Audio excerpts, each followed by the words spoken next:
সিয়ামু জান্নাতুম মা লাম ইয়াখরিকহা, রোজা হচ্ছে জাহান্নাম থেকে ঢাল স্বরূপ। মা লাম ইয়াখরিকহা, যতক্ষণ পর্যন্ত সে এই ঢাল ফেরে না ফেলবে। ঢাল যদি মাঝখান দিয়ে ফাড়া থাকে তাহলে ওই ঢাল দিয়ে কি প্রতিরোধ করা যাবে নাকি বলেন? যাবে না। তো রোজা ততক্ষণ পর্যন্ত আমার আপনার জন্য ঢাল হবে যতক্ষণ পর্যন্ত আমি নিজে এই রোজাটাকে ফেরে না ফেলবো।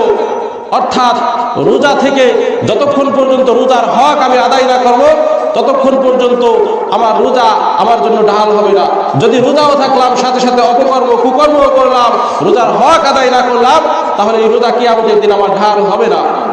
হাদিসের মধ্যে আসছে ইযা সুমতা ফালইয়াসুম সামউকা, যখন তুমি রোজা রাখবে তখন তোমার কানও রোজা রাখবে, তখন যেন তোমার কানও রোজা রাখে।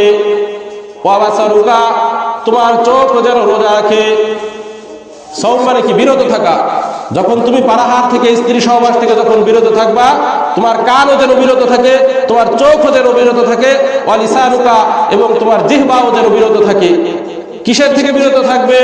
আনিল কিযবি ওয়াল মাহারিমি, মিথ্যা কথা বলা থেকে এবং হারাম যে সমস্ত কাজ রয়েছে এই সমস্ত কথাবার্তা শোনা থেকে, বলা থেকে, দেখা থেকে বিরত থাকবে।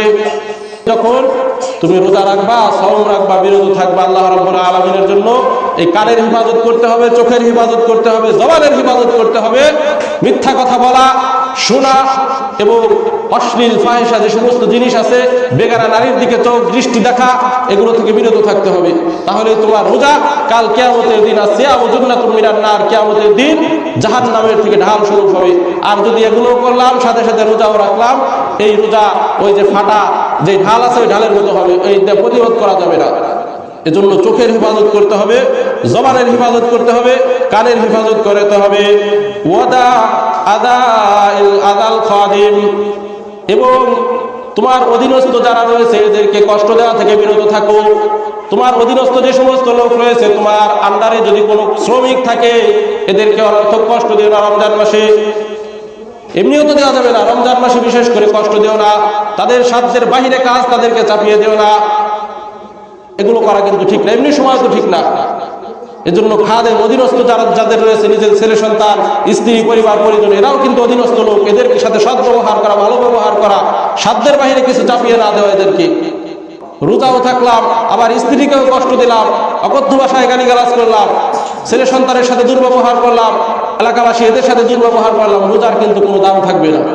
এই রোজার কোনো দাম থাকবে না। ওয়ালিয়াকুন আলাইকা ওয়াকারুন ওয়া সাকিনাতুন ইয়াওমা সিয়ামিকা, যেদিন তুমি রোজা রাখবে, যখন তুমি রোজা রাখবে, তোমার মধ্যে যেন একটা গাম্ভীর্যপূর্ণ ভাব থাকে এবং ধীরস্থিরতা, স্থিতিশীলতা তোমার মধ্যে থাকে।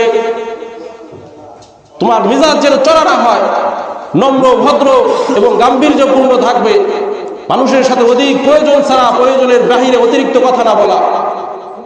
ওয়ালা তাজআল ইয়াওমা ফিতরিকা ওয়া সাওমিকা সাওয়াআন, অন্যান্য দিনের মতো রোজার দিনকে, রমজান মাস ছাড়া অন্যান্য মাসে যেখানে সেখানে গিয়ে আড্ডা দিতাম, যা ইচ্ছা তাই করতাম, যখন ইচ্ছা তখন মোবাইল দেখলাম, মোবাইলে নাচ গান দেখলাম, ঘন্টার পর ঘন্টা বসে বসে মোবাইল চালাইলাম, অন্যান্য দিন এগুলো করতাম।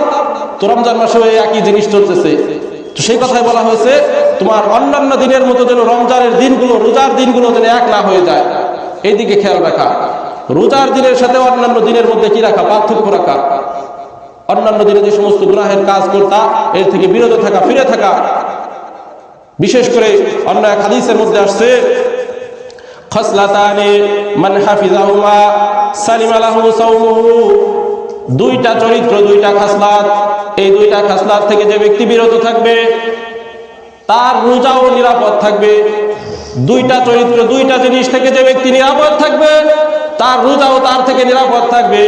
এক নাম্বার হচ্ছে আল গীবাতু ওয়াল কিযবু, এক নাম্বার হচ্ছে গীবাত, শিকায়ত থেকে যে ব্যক্তি বিরত থাকবে এবং মিথ্যা কথা বলা থেকে যে ব্যক্তি বিরত থাকবে তার রোজাও সুস্থ সবল থাকবে, তার রোজাও ভালো থাকবে।